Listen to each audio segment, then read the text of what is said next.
Assalamualaikum warahmatullahi wabarakatuh. Selamat datang di Selendang Misteri. Dan kali ini kami akan membacakan sebuah cerita dari sebuah aplikasi yang bisa kalian download di Play Store berjudul Hantu Itu Ada. Di mana kisah ini berjudul Kisah Tragis Kematian Preman Kampung. Dan tanpa basa-basi lagi, mari kita mulai ceritanya.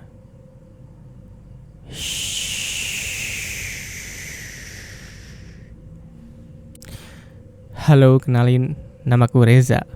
Aku sekolah di salah satu SMA swasta di kota Bandung. Sekarang aku beranjak naik ke kelas 2. Ada yang bilang kalau sekolahku ini dijuluki sebagai sekolah paling seram di kota Bandung. Karena sekolahku ini adalah tempat persimpangan makhluk halus. Awalnya aku juga tak begitu percaya, sampai aku mengalaminya sendiri. Waktu itu jam 5 sore, aku masih latihan basket di lapangan sekolah. Kami latihan begitu intensif karena minggu depan akan ada turnamen antar SMA. Jadi sampai saat ini anak-anak basket latihan lebih lama daripada biasanya. Bro, aku ke kamar mandi dulu ya, kataku kepada teman-temanku. Mereka semua diam dan hanya mengangguk lalu meneruskan permainan dan latihan mereka.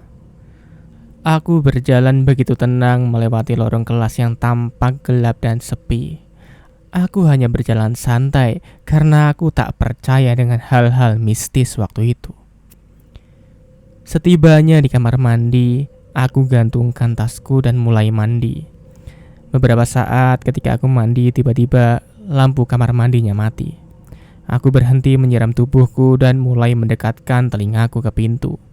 Dengan harapan bahwa aku tahu siapa yang iseng mematikan lampu kamar mandi waktu itu. Beberapa saat aku hanya terdiam. Ternyata tidak ada suara teman-temanku.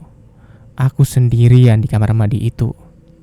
Aku membuka sedikit pintu kamar mandi untuk melihat keadaan di luar. Dan ternyata keadaan di luar pun sama gelapnya. Aku menutup kembali pintu kamar mandi itu dan langsung memakai baju. Aku pikir jika aku teruskan mandi, maka keadaan sudah tidak kondusif lagi. Ketika aku sudah memakai bajuku, aku menggeserkan tubuhku sedikit ke kanan. Namun kakiku seperti menginjak sesuatu. Itu seperti kaki seseorang. Aku mulai mundur beberapa langkah menuju tembok. Dan di dalam kegelapan itu, aku seperti merasakan ada seseorang yang sedang bersamaku. Aku segera mengambil tas yang kugantungkan di pintu. Namun karena panik, aku pun terjatuh. Aku mulai membungkukkan badanku, meraba-raba mencari tasku yang jatuh itu. Tiba-tiba, aku mendengar suara sedang bernafas. Hembusan nafas itu sangatlah kuat. Dan badanku mulai merinding. Keringat dingin mulai bercucuran di keningku. Aku ingin segera keluar dari tempat ini. Aku mencari gagang pintu yang ada di sisi kiriku.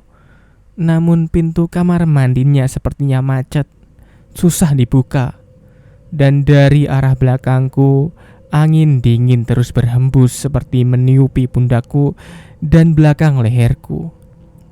Suara hembusan nafas itu membuatku benar-benar takut. Aku memberanikan diri membalikkan tubuhku.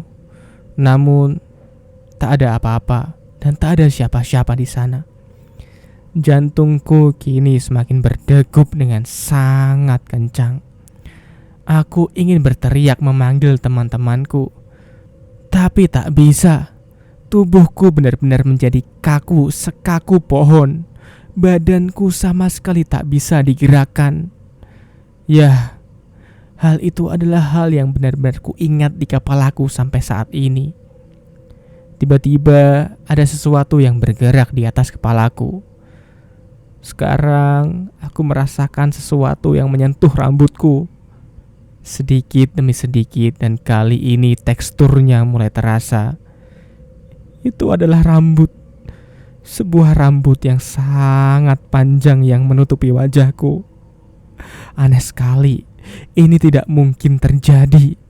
Bagaimana mungkin ada rambut panjang di kamar mandi cowok? Siapa dia? Ya ampun, aku benar-benar takut waktu itu. Sekuat tenaga, aku berusaha memberontak. Namun seperti ada yang memeluk dari belakang dengan sangat erat. Aku semakin tak bisa bergerak dan nafasku mulai tak terkontrol. Keluar masuk seenaknya sendiri dengan sangat cepat. Dan kali ini suara hembusan nafas itu terdengar jelas di atas kepalaku. Aku mulai membaca doa dalam hati sambil mengingat doa-doa yang pernah aku hafal waktu kecil dulu. Namun sulit sekali untuk mengeluarkan suara sampai akhirnya aku bisa bergerak. Ketika aku melihat ke atas, tampak sebuah wajah dengan mata yang sangat merah. Hanya beberapa detik saja aku melihat sosok itu, dan tak lama sosok itu langsung menghilang. Badanku yang kaku sudah bisa aku gerakkan. Sontak aku langsung berlari keluar. Di depan, aku bertemu dengan teman-temanku yang sudah menunggu di pos satpam. Aku segera menceritakan kejadian tadi pada teman-temanku, dan teman-temanku pun semuanya kaget. Lalu ceritaku ditanggapi oleh seorang satpam yang mengatakan bahwa aku memang salah. Aku salah karena sudah memakai kamar mandi itu. Konon, sejak dulu kamar mandi itu memang angker. Maka setiap malam lampu dimatikan agar tidak ada yang pergi ke sana. Satpam itu kemudian melanjutkan. Dia berkata, dia tidak tahu kalau aku sedang ada di sana. Karena saat tadi dia lewat, pintu kamar mandi terbuka dan kosong. Sungguh aneh, padahal jelas-jelas aku tadi ada di dalam salah satu kamar mandi itu. Ini adalah pengalamanku yang tak akan pernah kulupakan sepanjang hidupku. Dan terima kasih sudah mendengarkan cerita ini. Semoga kalian lebih waspada lagi ketika kalian berada di tempat-tempat angker. Semoga cerita ini menghibur dan kalian dapat mendapatkan hikmah dari cerita ini. Jangan lupa untuk subscribe, like, dan share video ini kepada teman-teman kalian agar kami bersemangat untuk memberikan cerita-cerita selanjutnya. Sampai jumpa pada video berikutnya. Dan bye-bye.